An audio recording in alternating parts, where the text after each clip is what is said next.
తాకట్లో ఉన్న మీ బంగారాన్ని విడిపించి ఆ రోజు ఆన్లైన్ రేటుకి కొంటాం. Sharma gold company. నమస్కారం, వెల్కమ్ టు సుమన్ టీవీ. నేను గీతాంజలి. శ్రావణ మాసం వచ్చేస్తుంది. 24వ తారీఖున ఆషాఢ అమావాస్య. ఇక తర్వాత నుంచి శ్రావణ మాసం 25. అయితే ఈసారి చాలా విశేషాలు ఉన్నాయి. 5 శుక్రవారాలని చెప్తున్నారు. అయితే ముందు వచ్చేటువంటి అమావాస్య తర్వాత రోజు అసలు ఎప్పుడు శుభ్రం చేసుకోవాలి? ఎందుకంటే ప్రారంభమే శుక్రవారంతో ప్రారంభమవుతుంది. మనందరూ చాలా సందేహాలు ఉంటాయండి. మనం అసలు ఎప్పుడెప్పుడా అని ఎదురు చూస్తూ ఉన్నాము శ్రావణ మాసం కోసం. అమ్మవారి ఫోటో కొనుక్కునే దగ్గర నుంచి పూజా ద్రవ్యాలు కొనడం కావచ్చు, ఈ మాసం అంతా పాటించాల్సిన నియమాలు కానీ, ఖచ్చితంగా ఇంట్లో ఉండాల్సిన వస్తువులు కానీ, ఇలా ఎన్ని సందేహాలు కదా. వాటన్నిటికీ ఇవాళ వీడియోలో మీకు నివృత్తి కలిగేస్తాం. మనతో వివరించేందుకు ప్రస్తుతం మనతో పాటు ఉన్నారు ప్రముఖ జ్యోతిషులు బ్రహ్మశ్రీ నందిబట్ల శ్రీహరి శర్మ గురువుగారు. గురుగారితో చాలా వీడియోస్ ఇలా చేస్తున్నప్పుడు ఇలాంటి సందేహాల గురించి కానీ ఇవి చాలా బాగా వివరిస్తారు. ఎందుకంటే ముందుగా మనం తెలుసుకోవటం వల్ల అప్పటికప్పుడు హడావిడి పడకుండా అన్నీ సిద్ధంగా ఉంటే అమ్మవారికి చక్కగా కూర్చుని ప్రశాంతంగా పూజ చేసుకోవచ్చు. వివరాలు తెలుసుకుందాం. గురుగారు నమస్కారం అండి. వాగర్థావేవ సంపృక్తౌ వాగర్థ ప్రతిపత్తయే జగతః పితరౌ వందే పార్వతీ పరమేశ్వరౌ. ఆదిత్యాయ చ సోమాయ మంగళాయ బుధాయ చ గురు శుక్ర శనిభ్యశ్చ రాహవే కేతవే నమః. శృంగేరి జగద్గురు పీఠాధిపతులకి, కంచి పీఠాధిపతులకి నమస్కారములు తెలియజేసుకుంటూ కార్యక్రమాన్ని ప్రారంభిద్దాం. గురుగారు శ్రావణ మాసం వచ్చేసింది. ఎదురు చూస్తున్నాం ఎప్పుడెప్పుడా అన్నట్టుగా.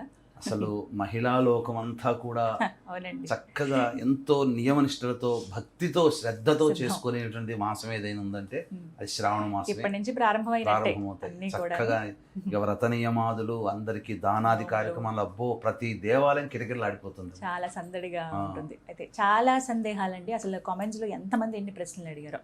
ముందు డౌట్ ఏంటంటే, అమావాస్య అవ్వగానే శ్రావణ మాసం ప్రారంభం. ఇది ఎప్పుడు ఉండేదే, కానీ ఎప్పుడు శుభ్రపరచుకోవాలి? పూజ గది కానీ, లేకపోతే ఇల్లంతా శుభ్రపరచుకుంటారు. అందరూ బూజు దులిపే పనులు పెట్టుకుంటారు. సామాన్లన్నీ అటక మీద నుంచి ఇత్తడి సామాన్లన్నీ తీస్తారు. ఇవన్నీ కూడా అసలు ఎప్పుడు శుభ్రం చేసుకోవాలండి? మనకు సాధారణంగా ఈ శ్రావణ మాసం ఈ సంవత్సరానికి 5 శుక్రవారాలతో కలిసి వచ్చింది. అంతే కదా. చాలా మంది అనుకుంటారు ఈ శ్రావణ మాసం అనేసరికి కేవలం లక్ష్మీకి సంబంధించిన మాసముగా మనకు అందరికీ తెలిసింది. కానీ వాస్తవానికి ఇది ఈశ్వరుడికి సంబంధించినటువంటి మాసం. మనకు నార్త్ సైడ్ వాళ్ళందరూ కూడా ఎక్కడెక్కడో ఊళ్ళల్లో ఉన్నవాళ్ళు, వాళ్ళకి దగ్గరలో ఉన్నటువంటి సిద్ధక్షేత్రం, సిద్ధ శివాలయానికి వాళ్ళ ఇంట్లోంచి అక్కడ బావిలోంచి పట్టుకున్నటువంటి నీటిని తీసుకొని వెళ్ళి కావడిలాగా మోసుకొని వేల కిలోమీటర్లు, 100 కిలోమీటర్లైనా నడిచి వెళ్ళి అక్కడ ఉండి స్వామికి అభిషేకం జరిపించి వస్తారు. కాశీ అయితే కిటకిటలాడిపోతుంది. శ్రావణ మాసం చాలా నాకు అత్యంత ప్రీతికర మాసము ఏదయ్యానంటే శ్రావణ మాసమే అని సాక్షాత్తు ఆ పరమేశ్వరుడే పార్వతీ అమ్మవారితో సెలవిచ్చాడు. అందుకనే విశేషంగా శ్రావణ మాసంలో ఈశ్వరారాధన చేస్తారు. అయితే ఎందుకు లక్ష్మి అని అంటే, వరలక్ష్మీ వ్రతం ఎక్కువగా మన తెలుగు నాట చేసుకునే ఆచారం కాబట్టి శ్రావణ మాసం అనగానే ఇక లక్ష్మి సంబంధించినట్టుగా. పైగా ఇంకొకటి ఏంటంటే, నక్షత్రాన్ని బట్టి మాసం వస్తుంది. విష్ణువుకి సంబంధించినటువంటి నక్షత్రం శ్రవణ నక్షత్రం కాబట్టి శ్రావణ మాసం. కాబట్టి ఇది విష్ణువు మరియు లక్ష్మికి సంబంధించిన మాసముగా మనకు తెలిసినది. కానీ భారతదేశం అంతటా కూడా ఈశ్వరుని ఆరాధన చేస్తారు. చాలా విశేషమైనటువంటిది. కాకపోతే ఈ యొక్క శ్రావణ మాసంలో లక్ష్మి అనేటువంటిది ఏంటంటే పవిత్రత అని అర్థం అమ్మ. అంటే బురదలో నుంచి పుట్టినటువంటిది తామర పుష్పం, కలువ పుష్పం. అంటే అంత పవిత్రమైనటువంటిది బురదలో పుట్టింది అంటే అంతది. కాబట్టి మన ఇంటిలో శుచి శుభ్రత అత్యంత ప్రాధాన్యతనివ్వాలి. కాబట్టి ఇల్లంతా కూడా శుక్రవారం రోజున ఉదయం లేవగానే కాలకృత్యాదులన్నీ తీర్చుకొని, అమావాస్య వెళ్ళిపోతుంది గురువారం రోజు, శుక్రవారమే ప్రారంభమైంది శ్రావణ మాసం. కాబట్టి శుక్రవారం రోజునే చక్కగా ఇల్లంతా తుడుచుకోవచ్చు, తప్పులేదు. కొంతమంది శుక్రవారం నాడు చీపురు పట్టకూడదు అని అంటారు, అంటే చాలా మటుకు. కానీ పూర్తిగా శుచి చేసుకోవాలమ్మా. ఇల్లంతా కూడా చక్కగా ఈ మంచి నీటితో కడిగిన తర్వాత గంగా నీటితో కానీ, ఏదైనా దగ్గరలో ఉన్నటువంటి నదీ నీటితో కానీ ఆ నీటిలో వేసి అందులో కొద్దిగా గళ్ళ ఉప్పు వేసి, మళ్ళీ సుగంధ ద్రవ్యాలు జాజికాయ, చాపత్రి, కుంకుమ పువ్వు, అలాగే పచ్చకర్పూరం కొన్ని వేసి, సుగంధ ద్రవ్యాలు వేసి ఆ నీటితోనంతా కూడా ఇల్లంతా శుభ్రపరచుకోవడం, పూజా మందిరం శుభ్రపరచుకోవడం, అలాగే దేవతా చిత్రపటాలు శుభ్రపరచుకోవడం, విగ్రహాలు శుభ్రపరచుకోవడం లాంటివి ఆ రోజున శ్రావణ మాసం మొదటి ప్రారంభమయ్యే రోజున చేయవచ్చు, తప్పులేదు. ఆ రోజు చేసుకోవచ్చు. ఇప్పుడు ఈ సామాన్లు ఇవి తోమేవి, బూజు దులపడం అంతా కూడా ముందు చేసేసుకోవచ్చు. అసలు ఆషాఢ మాసంలో చేసుకోవాలమ్మా. అంటే చాలా మటుకు ఆషాఢ అమావాస్యకి విశేషం ఏంటంటే, ఈ అమావాస్య రోజున అనాదిగా వస్తున్నటువంటి ఆచారం అంటే దీపపు కుందులన్నీ ఉంటాయి కదమ్మా, పాతబడిన వాటన్నిటిని శుభ్రపరచుకుంటారు ఆ రోజునే. ఆ రోజున. ఆహా.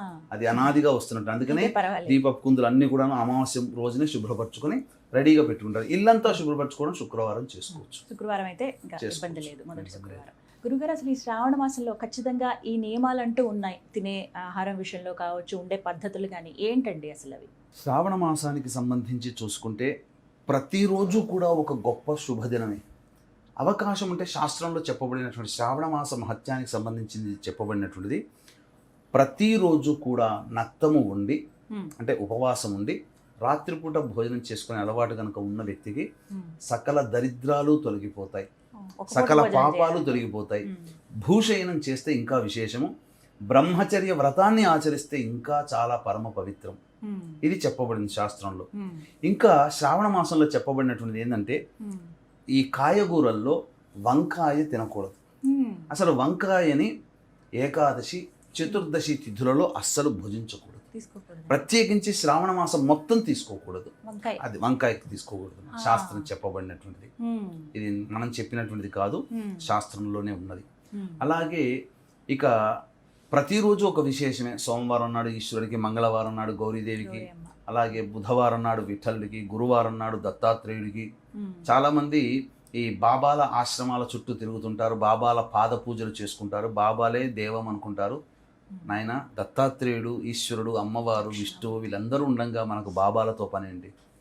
ఇక శుక్రవారం నాడు ఎలాగో వైభవలక్ష్మి వరలక్ష్మి వ్రతం, శనివారం నాడు శనివారాలు చాలా విశేషం వెంకటేశ్వర స్వామికి, కాబట్టి అఖండ దీపారాధన చేయవచ్చు. ఆదివారం నాడు ఎలాగో మన ప్రపంచానికి అందరికీ కూడాను దైవము సాక్షాత్తు ప్రత్యక్ష నారాయణుడు సూర్య భగవాన్, సూర్యారాధన చేయడం ప్రతిరోజు విశేషం. ఇంకా విశేషం కానంటూ రోజంటూ లేదు. కాబట్టి నన్ను అడిగితే ఈ నెల రోజుల పాటు బ్రహ్మచర్య వ్రతాన్ని ఆచరిస్తూ నిత్యము దేవతా నామస్మరణ చేసుకుంటూ ఉండి, అలాగే ఏ చిన్న పని చేస్తున్నా మనసులో శివాయ నమః అనుకుంటూ చేయడం. ఆడవాళ్ళు వంట చేస్తున్నా, మగవాళ్ళు ఎక్కడికైనా వెళుతున్నా అందరి నోట శివాయ నమః శివాయ నమః అంటూ మనసులో అనుకుంటూ ఉంటుంటే చాలా విశేషమైనటువంటి ఫలితం అమ్మ, అందులో సందేహం లేదు. ఇది నియమాన్ని పాటించాలి అందరూ కూడా. గురుగారు, ఈ శ్రావణ మాసంలో అసలు దీపారాధన అనేది ఎలా చేయాలండి? మాసం అంతా చూసుకుంటే కనుక, అంటే కేవలం ఒక్కరోజు అని కాదు, కేవలం శుక్రవారాలు మంగళవారాలనే కాకుండా ఈ మాసం అంతా దీపారాధన ఎలా చేయాలి? ఏ ద్రవ్యంతో చేస్తే మంచిది? ఏ సమయంలో చేస్తే మంచిది? దీపారాధన విషయానికి వచ్చేసేసరికి ముఖ్యంగా పవిత్రతను సూచించేది తులసి వృక్షం. కాబట్టి ఖచ్చితంగా తులసి ఆరాధన మన ఇంట్లో చేసుకోవాలి. ఈశాన్య ప్రదేశంలో తులసి వృక్షాన్ని పెట్టి అక్కడ చక్కగా ప్రతిరోజు స్నానం చేయగానే ఫస్ట్ చేయవలసిందల్లా ప్రతిరోజు అక్కడ అష్టదళ పద్మము వేసి, పసుపు కుంకుమ అక్షతలు వేసి అక్కడ దీపారాధన చేసి, ఆవు నేతితో దీపారాధన చాలా శ్రేష్టం. ఉదయం స్వచ్ఛమైన నువ్వుల నూనె కూడా వాడచ్చు. పొద్దున్నే స్నానం ఆచరించగానే స్త్రీ చేయవలసినటువంటిది ఇది. పురుషుడైనా చేయవచ్చు. తర్వాత ఇంట్లోకి వచ్చి ఇంట్లో దీపారాధన చేయాలి.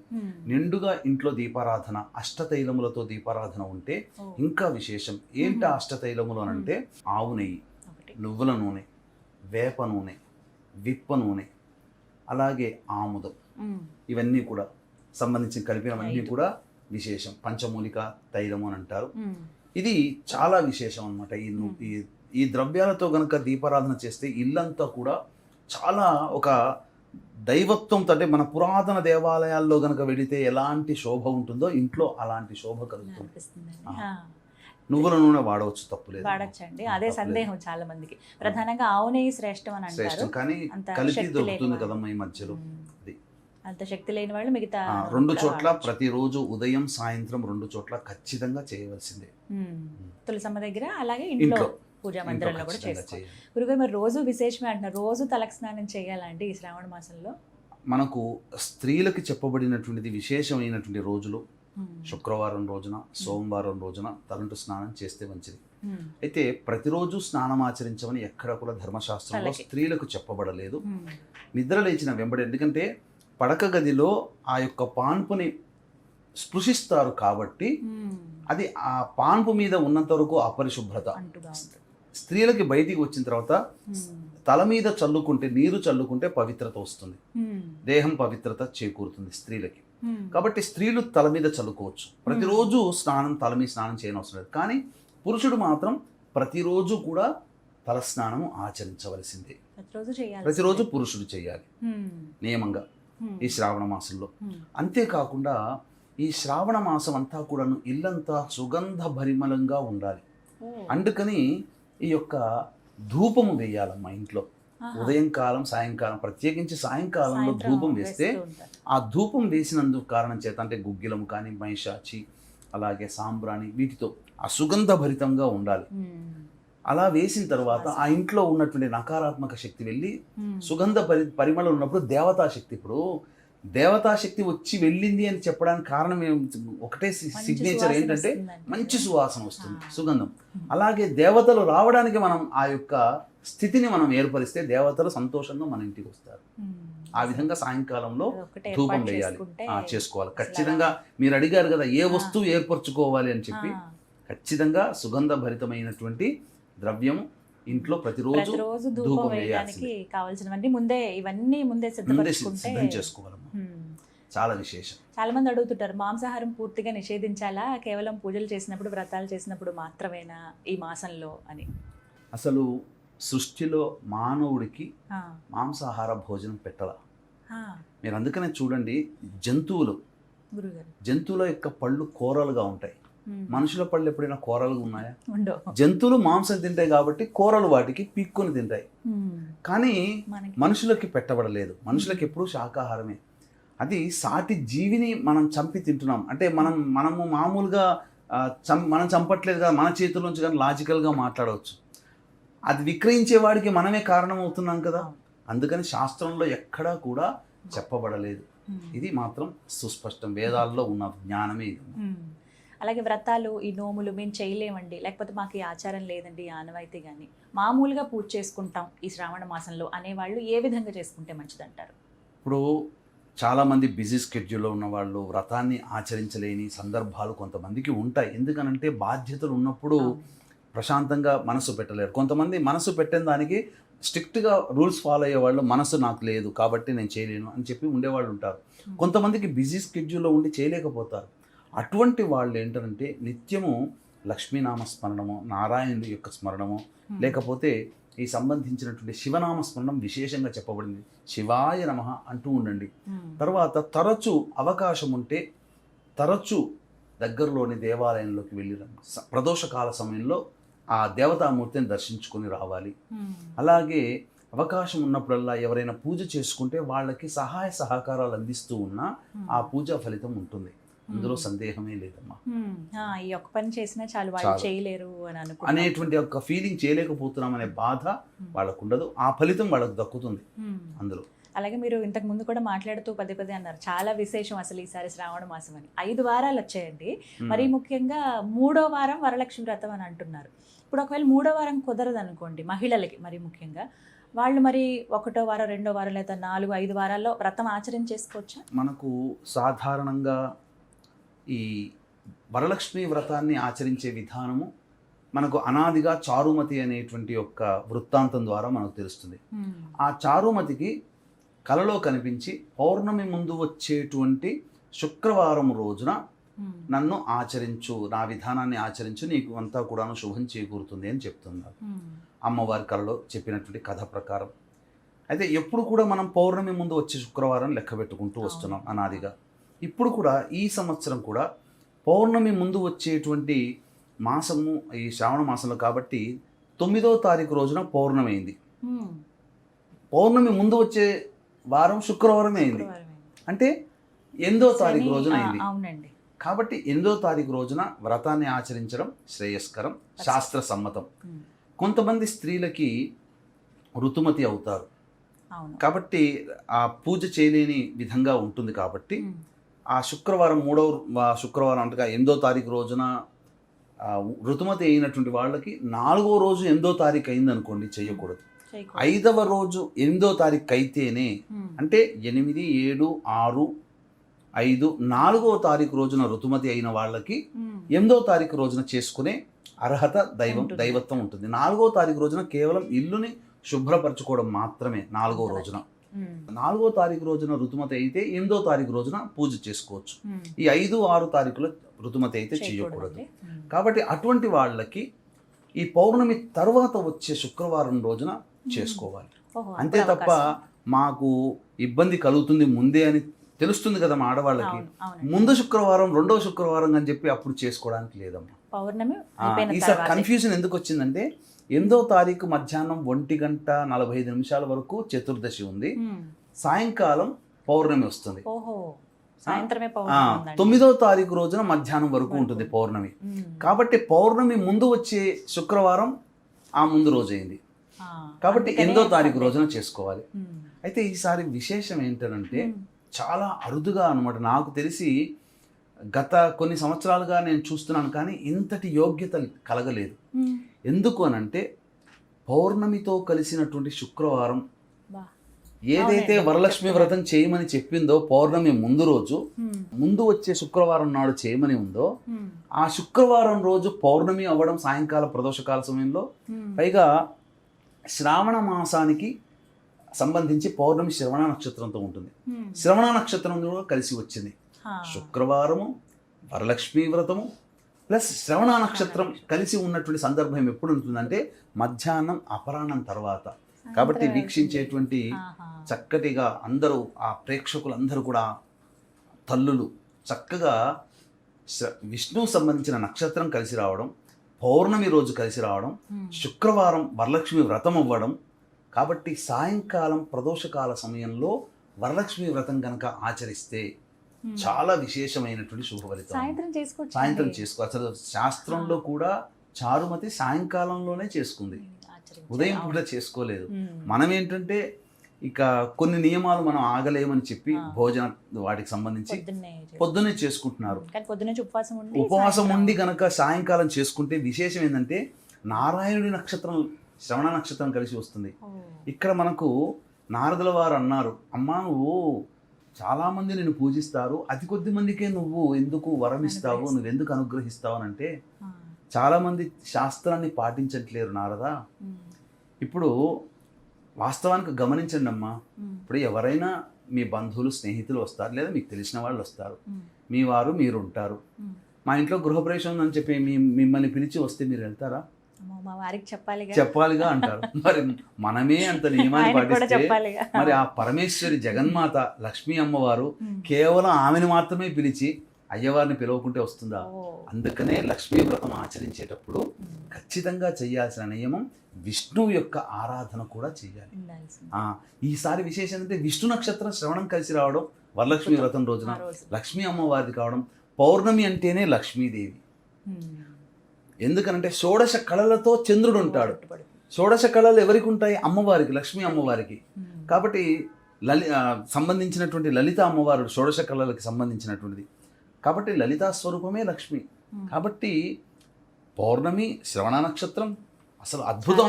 దాని ఆ వర్ణన చెప్పలేకపోతున్నాం. ఇంతటి అద్భుతమైన రోజు కోసం అసలు చాలా దొరకదు. ఈ సంవత్సరం అంతా గొప్ప అదృష్టం. ఎందుకంటే ఎన్నో ప్రమాదాలు అనేటువంటివి, ప్రకృతి విపత్తులు జరిగినా దైవం మనల్ని కరుణిస్తుందని చెప్పడానికి ఇంతటి విశేషమైనటువంటి యోగాలు కలిసినటువంటి రోజు రావడం మళ్ళీ మళ్ళీ రాదు. కాబట్టి దయచేసి వీక్షించేటువంటి మహిళా ప్రేక్షకులు ఎవరైతే ఉంటారో ఆ రోజంతా ఉపవాసం అంటే సాయంకాలం శ్రవణ నక్షత్రం ఉంటుంది, పౌర్ణమి తిథి ఉంటుంది, శుక్రవారం అవుతుంది. లక్ష్మీ అమ్మవారిని దేదీప్యమానంగా కొలుచుకోండి. అంతేకాకుండా సుమన్ టీవీ యాజమాన్యం మరియు సగర్వంగా సమర్పించేటువంటి కార్యక్రమం లక్ష్మీ పూజా విధానము, వరలక్ష్మీ వ్రత పూజా విధానము అత్యంత రమణీయంగా ఉంటుంది, అత్యంత శాస్త్రోక్తంగా. ఇప్పటి వరకు కూడా మీరెవ్వరూ కూడా వీక్షించేటువంటి మహిళా ప్రేక్షకులు ఎవ్వరు కూడా కని ఉండరు, విని ఎరగరు. ఎందుకనంటే ఆ అమ్మవారిని పూజించే 16 లక్ష్ములని, షోడశ లక్ష్ములని ఆవాహన చేసే విధానం ఒకటి అనేటువంటిది ప్రత్యేకంగా ఎంతో రహస్యముగా ఉన్నటువంటి పురాతన గ్రంథం నుంచి చేసి మనం చేయబోతున్నాం. కాబట్టి ప్రేక్షకులందరూ కూడా ఎదురు చూడండి. 1వ తారీఖు తర్వాత వీడియో రిలీజ్ చేయడం జరుగుతుంది. ఆ వీడియో పట్టుకొని మీరు దాన్ని లైక్ చేసుకొని పెట్టుకోండి. మీరు చూడగానే అమ్మవారి పూజా విధానం అని మీకు వస్తుంది, దాన్ని లైక్ చేసుకొని పెట్టుకోండి. చక్కగా ఒక అమ్మవారి పౌర్ణమి ముందు 8వ తారీఖు ముందు 2-3 రోజులంతా దాన్ని చూడండి. అమ్మవారి పూజ చేసేటప్పుడు చెప్తాం, ఇలా మీరు అమ్మవారిని ధ్యానిస్తూ చేసుకుని అన్నప్పుడు అలా ఆ వీడియోని అలా ఆన్ చేసి పెట్టుకోండి. ఆ షోడశ లక్ష్మీదేవుల యొక్క అమ్మవారిని వర్ణిస్తూ ఆ ఆవాహన చేసి అమ్మవారి పూజ చేసే విధానం ఏదైతే ఉంటుందో మీరు ఎంత గొప్పగా చేసుకుంటారు. మీరు ఎంతకైనా గొప్పగా భక్తిగా చేసుకుని ఉండవచ్చు, కానీ ఈ విధానం మాత్రం మీకు ఎక్కడా దొరకదు. అది మన సుమన్ టీవీ ద్వారానే మీకు అందివ్వబోతున్నాను. చక్కగా దాన్ని ఆచరించండి, చక్కగా మీరు తరించండి. అమ్మవారిని ఈసారి గొప్పగా చేసుకుందాం. అమ్మవారిని చాలా భక్తి ప్రపత్తులతో చాలా గొప్పగా ఉండేటువంటి రోజు కాబట్టి ఆ విధంగా చేసుకుందాం. అందుకనే వీక్షించేటువంటి ప్రేక్షకులు కూడా ఇంతటి అలభ్యమైనటువంటి పుణ్యతిథి శ్రవణ నక్షత్రం పౌర్ణమి శుక్రవారం కలిసి వచ్చినటువంటి రోజు కాబట్టి ఈ రోజున ఎంతోమంది వ్రతం చేసుకుని ఉంటుంటారు. కాబట్టి వాళ్ళకందరికీ కూడా ఆ వ్రత పూర్తిగా సంపూర్ణ యోగ్యతను ఇవ్వాలనే ఉద్దేశంతో చక్కగా ఈ షోడశల ఈ యొక్క విద్యారణ్యకృతమైనటువంటి ఈ లక్ష్మీ మూలమంత్ర సంపుటిత లక్ష్మీ సూక్త హోమం అనేటువంటిది జరిపించి తామరమాల ఇవ్వడం జరుగుతుందమ్మా. పూజ చేసినటువంటి తామరమాల ఇవ్వడం జరుగుతుంది. కాబట్టి అందరూ కూడా దీన్ని వినియోగించుకోవచ్చు. కార్యక్రమ తదనంతరం కాంటాక్ట్ చేసి మీ గోత్రనామాదులు సాయంకాలం ప్రదోషకాల సమయంలో జరిగే విశేష లక్ష్మీ పూజా హోమంలో మీరు మీ గోత్రనామాలు నమోదు చేసుకోవడం ద్వారా ఆదర్శ దాంపత్యము, అలాగే ధనప్రాప్తి, ఉద్యోగ ప్రాప్తి, పదవీ ప్రాప్తి, అన్ని రకాలైనటువంటి సంతోషాదులు మీ కుటుంబంలో ఉంటాయి. అవకాశం ఉన్నవాళ్ళు కార్యక్రమ తదనంతరం కాంటాక్ట్ చేసి మీ గోత్రనామాలు నమోదు చేసుకోండి. ఈ వరలక్ష్మి వ్రతం చేసుకునే ప్రతి వాళ్ళు కూడా మహిళలు ఈ కార్యక్రమంలో నమోదు చేసుకోవడం ద్వారా సిరి సంపదలకి ఎటువంటి లోటు ఉండదు. ప్రత్యేకించి పూజ చేసినటువంటి తామరమాల ఇవ్వడం జరుగుతుందమ్మా. తామర పుష్పం అందుకోవచ్చు. చక్కగా హోమంలో ఎవరైతే పాల్గొనదలుచుకున్నారో మీరు స్క్రీన్ పైన నెంబర్స్ ఇస్తాము. కార్యక్రమం చూసిన తర్వాత మీరు చూస్తుండగానే ఆ నెంబర్ ఒకసారి మీరు ఫీడ్ చేసుకుని కాల్ చేసి మీ పేరు గోత్రం అండ్ నమోదు చేయించుకోండి. వాటికి తగ్గ ఎంత రుసుము అవుతుంది అనేది మీకు వివరాలన్నీ కూడా తెలియజేస్తారు. ఒక అద్భుతమైన అవకాశం ఇది. గురుగారి ఆధ్వర్యంలో జరుగుతున్నటువంటి పూజ హోమం, అందరూ పాల్గొనండి. గురుగారు అన్ని సందేహాలను నివృత్తి చేశారు. చివరిగా ఒక సందేహం, పూర్వ సువాసినులు ఎవరైతే ఉంటారో వారు ఈ మాసంలో దీపారాధన కానీ లేకపోతే పూజ కానీ ఇవి చేసుకోవచ్చా అండి? ఎలా ఉండాలి అసలు వాళ్ళు? పూర్వ సువాసినులు ఈ లక్ష్మీ అమ్మవారిని చిత్రపటాన్ని పెట్టుకుని దీపారాధన చేసుకొని ప్రతిరోజు లక్ష్మీ అమ్మవారి అష్టోత్తరంతో పూజ చేసుకోవచ్చు, తప్పేమీ లేదమ్మా. కాకపోతే కుంకుమార్చనలు అటువంటివి చేయకూడదు, కానీ చక్కగా విధిగా పూజ చేసుకోవచ్చు. కోడళ్ళని కూతులని పక్కన పెట్టుకొని పూజ చేసుకోవచ్చు, తప్పు లేదు. పూర్వ సువాసనలకి కొంతవరకు దైవతానుగ్రహం పొందే యోగ్యత ఉంది కాబట్టి చేసుకోవచ్చు. అక్కడ మనకేంటనంటే దంపతి సమేతంగా చారుమతి వృత్తాంతంలో కూడా దంపతి సమేతంగానే మనకు అమ్మవారు అనుగ్రహించినటువంటిది. కాబట్టి పూర్వ సువాసనలు మాత్రం చక్కగా శాస్త్రోక్తంగా కాకపోయినా పంచోపచార విధానంగా, షోడశోపచారం కాకపోయినా పంచోపచార విధానంగా పూజ చేసుకోవచ్చు. విశేషమైనటువంటి మాసము ఎందుకనంటే ఈ శ్రావణ మాసంలోనే కృష్ణ భగవానుల వారి జన్మతిథి, హయగ్రీవుని జన్మతిథి, జంధ్యాల పౌర్ణమి, రాఖీ పౌర్ణమి, విశేషంగా జంధ్యాల పౌర్ణమి, గురు రాఘవేంద్రుని యొక్క జయంతి, ఇలా చాలా గొప్పదైనటువంటి విశేషాలు ఉన్నాయమ్మా. కాబట్టి చక్కగా చేసుకోవచ్చు. అలాగే స్కంద షష్ఠి రోజున చక్కగా వ్రతం ఆచరించమని చెప్పబడి ఉంది. అలాగే సప్తమి తిథి అష్టా నక్షత్రం కలిసి ఉన్నటువంటి రోజైతే విశేషమైనటువంటి యోగంగా చెప్పబడింది. కాబట్టి సప్తమి తిథి కూడా చాలా గొప్పదమ్మా. శ్రావణ మాసంలో ఉన్నాయి, అన్ని విశేషమే. తప్పకుండా వాటన్నిటి గురించి కూడా మరికొన్ని వీడియోలు చేద్దాం. కానీ చాలా సందేహాలన్నీ కూడా నివృత్తి చేశారు గురుగారు. ధన్యవాదాలండి. సర్వం శ్రీ ఉమామహేశ్వర పరబ్రహ్మార్పణమస్తు.